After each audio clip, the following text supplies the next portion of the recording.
अहम खबर आपको दें कि एमक्यूएम पाकिस्तान की तरफ से वज़ीर आला सिंध के लिए अली खुर्शीदी ने कागजात नामजदगी जमा करवा दिए। बात करते हैं टॉन न्यूज़ के नुमाइंदे खबर हुसैन हमारे साथ मौजूद हैं।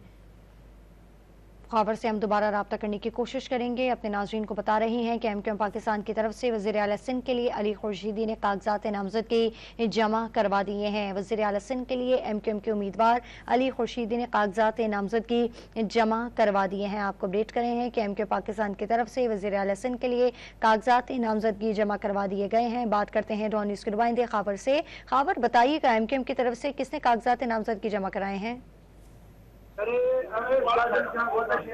जी खबर नामजदगी जमा करवा दिए गए हैं।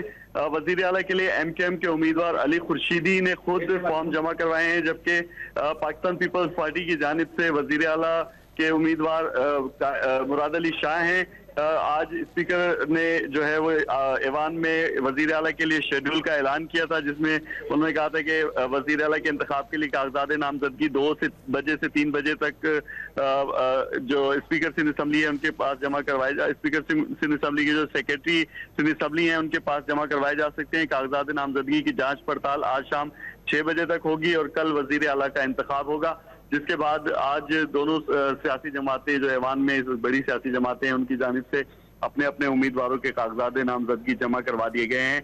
एमकेएम की जानिब से अली खुर्शीदी होंगे, जबकि पाकिस्तान पीपल्स पार्टी की जानिब से वजीर आला के उम्मीदवार मुराद अली शाह होंगे। जी बहुत शुक्रिया तफसीलात देने के लिए खबर हुसैन आपका।